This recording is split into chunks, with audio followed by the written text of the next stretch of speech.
کوئی قوم اپنے گلے میں غلامی کا توق شوق سے پہن لیتی ہے تو پھر وہ مزاحمت کے بجائے تقدیر پرستی کا شکار ہو جاتی ہے۔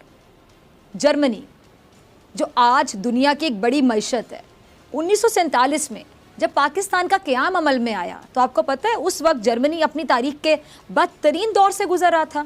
دوسری جنگ عظیم ختم ہو چکی تھی، ہٹلر خودکشی کر چکا تھا اور 75 لاکھ کے قریب جرمن عوام موت کے آغوش میں جا چکے تھے۔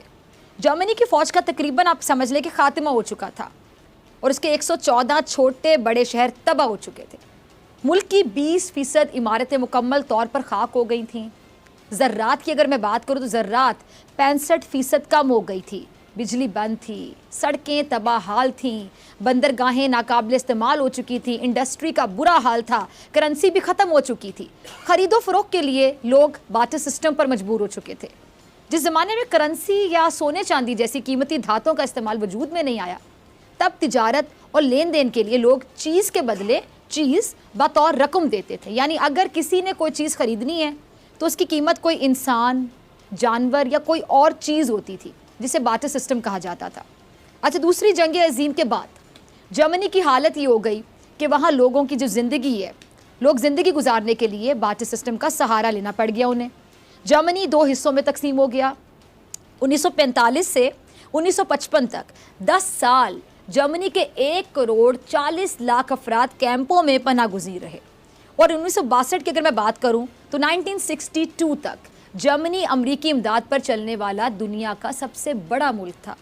دنیا کے 14 ممالک اس وقت جرمنی کو امداد دے رہے تھے، اور آپ کو پتہ ہے، آپ حیران ہوں گے، ان امداد فراہم کرنے والے ممالک میں ہمارا پاکستان بھی شامل تھا، یعنی پاکستان امداد دینے والے ممالک میں شامل تھا۔ کسی وقت میں، کسی دور میں، ایوب خان صاحب کے دور میں پاکستان نے جرمنی کو 20 سال کے لیے 12 کروڑ روپے قرض دیا تھا۔ جرمن چانسلر نے اس مہربانی پر حکومت پاکستان کا باقاعدہ شکریہ ادا بھی کیا تھا۔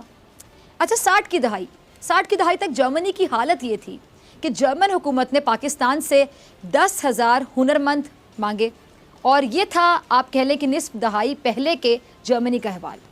اب آج کے جرمنی کی بات کر لیتے ہیں۔ آج کا جرمنی دنیا کی 4تھی بڑی معیشت ہے، اور آج کا پاکستان جس کا شمار دنیا کی 30 بڑی معیشتوں میں بھی نہیں ہوتا ہے۔ جرمنی کا جی ڈی پی اگر میں بات کروں تو $3,000 بلین سے زائد ہے، اور اگر پاکستان کی جی ڈی پی کی بات کروں تو اس کے آدھے کا آدھا بھی نہیں ہے۔ جرمنی کی جو اینول ایکسپورٹس ہیں $2,000 ارب سے زائد ہیں، جبکہ پاکستان کے ایکسپورٹس کی بات کروں تو $100 ارب بھی نہیں ہے۔ جرمنی کے فارن ایکسچینج ریزروز $200 بلین سے زائد ہیں، اور پاکستان کے $50 ارب سے بھی کم ہیں۔ یہ وہ جرمنی ہے جس سے کبھی پاکستان نے قرضہ دیا تھا۔ جرمنی جو تقریباً ختم ہو چکا تھا، اس نے خود سالوں لگا کر دوبارہ خود کو اٹھایا۔ ترقی یافتہ ممالک کی تاریخ اگر آپ دیکھیں تو یہ آپ کو معلوم ہوگا کہ وہ پہلے زبوں حالی کا شکار تھے اور آہستہ آہستہ ترقی کی سیڑھیاں چڑھنے لگے۔ اب ترکی کو دیکھ لیں۔ ترکی پہلے قرضہ لیتا تھا، آج قرضہ دینے کی پوزیشن میں ہے۔ جاپان کو دیکھ لیں، ایٹم بم کے حملوں کے بعد کھنڈر بن چکا تھا، آج جدید ترین ملک ہے۔ اچھا، جرمنی کی جو داستان ہے، یہ جو میں نے ابھی آپ کو پڑھ کر سنائی، نیم مردہ حالت ہو چکی تھی، آج ایک طاقتور معیشت ہے۔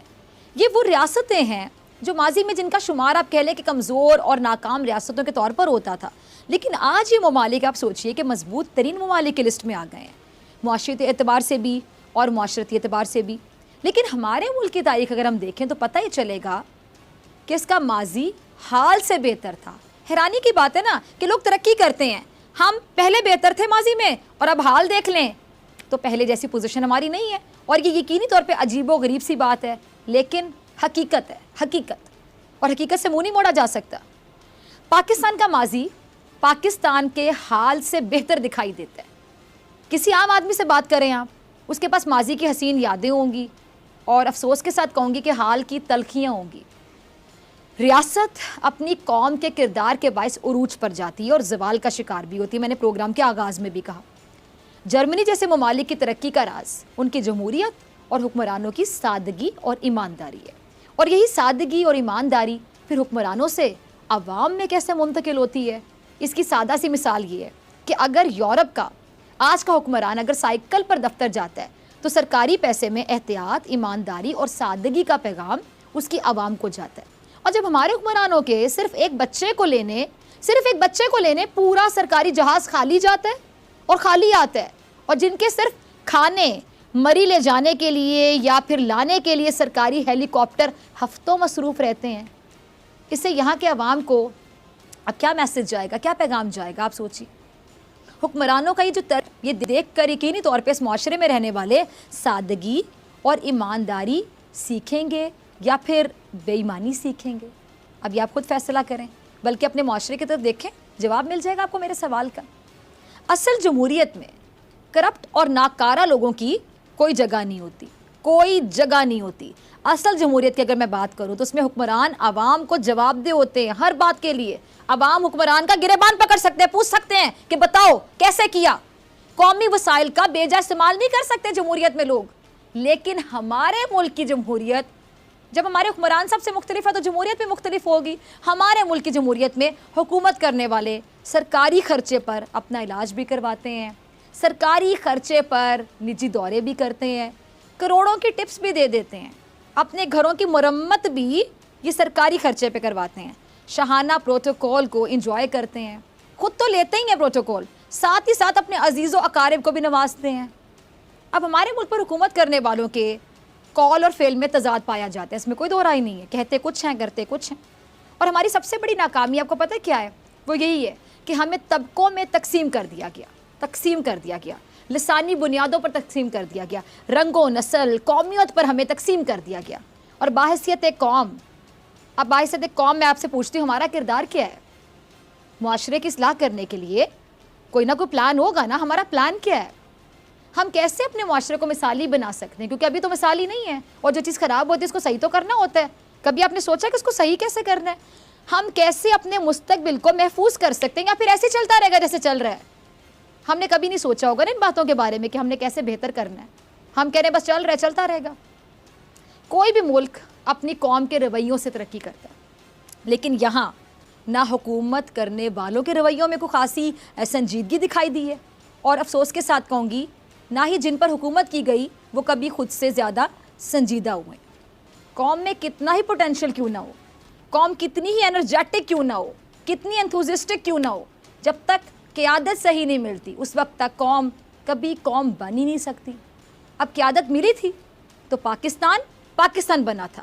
قیادت مل جائے تو پاکستان بدلا بھی جا سکتا ہے، کیوں نہیں بدلا جا سکتا؟ لیکن یہ جو قول اور فعل کا تضاد ہے، اس معاشرے کی ترقی میں سب سے بڑی رکاوٹ یہ ہے. ہمیں سوچنے سمجھنے اور سوال کرنے کی صلاحیت کو ختم کر دیا گیا.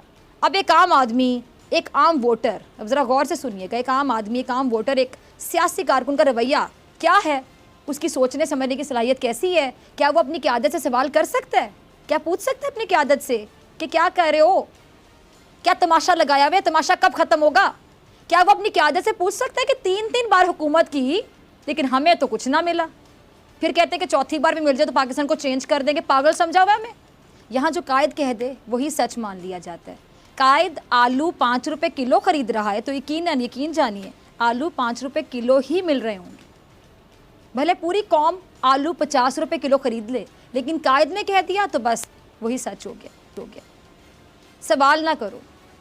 قائد کہہ دے کہ مجھے نااہل کر دیا گیا تو پاکستان میں ترقی رک گئی، آنکھ بند کریں اور یقین کر لیں، سوال نہ پوچھیں، آنکھ بند کر کے مان لیں کہ قائد نے کہتا تو رک گئی ترقی کیونکہ قائد نااہل ہو گیا.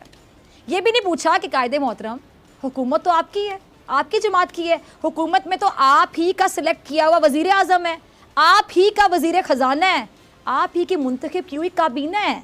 ملک کا وزیر اعظم آپ کے حکم کے بغیر سانس نہیں لیتا. پھر آپ کیسے کہہ رہے ہیں کہ ملک ترقی نہیں کر رہا؟ اور اگر نہیں کر رہا تو پھر ذمہ دار تو کہیں نہ کہیں آپ کی جماعت ہی ہوئی نا، کیونکہ حکومت ہی آپ کی ہے. لیکن نہیں، سوال نہیں کرنا، بس قائد نے کہہ دیا تو بس مان لیا. اب سوال بنتا ہی نہیں ہے، قائد نے کہہ دیا بس بات ختم. قائد نے کہا کہ بہت بیمار ہوں، آنکھیں کھولوں تو موت کا فرشتہ نظر آتا ہے، آب حیات کا نام لندن ہے، وہیں جانا ہے. کیونکہ قائد نے کہا تو سوال تو بنتا ہی نہیں ہے، بس آنکھیں بند کر کے مان لیا.